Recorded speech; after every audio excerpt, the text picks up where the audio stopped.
comment s'est traduit pour Patricia l'évolution du business model?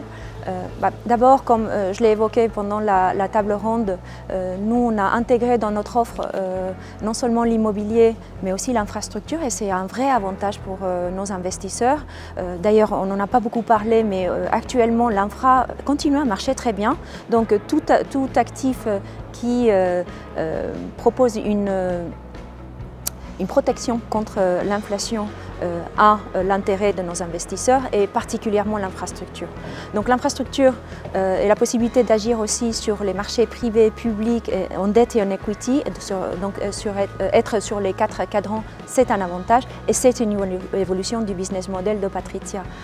Par ailleurs, on en a parlé longuement pendant la table ronde également, c'est ce changement d'approche des acteurs immobiliers pour intégrer davantage les besoins de la ville, d'un quartier, les changements sociétaux.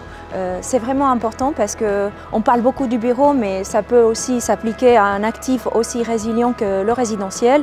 Maintenant, on utilise nos appartements non seulement pour y vivre, avoir des moments conviviaux avec nos familles, nos amis, mais aussi pour y travailler. Et ça va demander aussi des changements, et bien évidemment les enjeux climatiques qui vont aller de verdir, mais aussi de concevoir différemment la réhabilitation de nos actifs. C'est un des enjeux qui seront une opportunité fantastique pour notre secteur.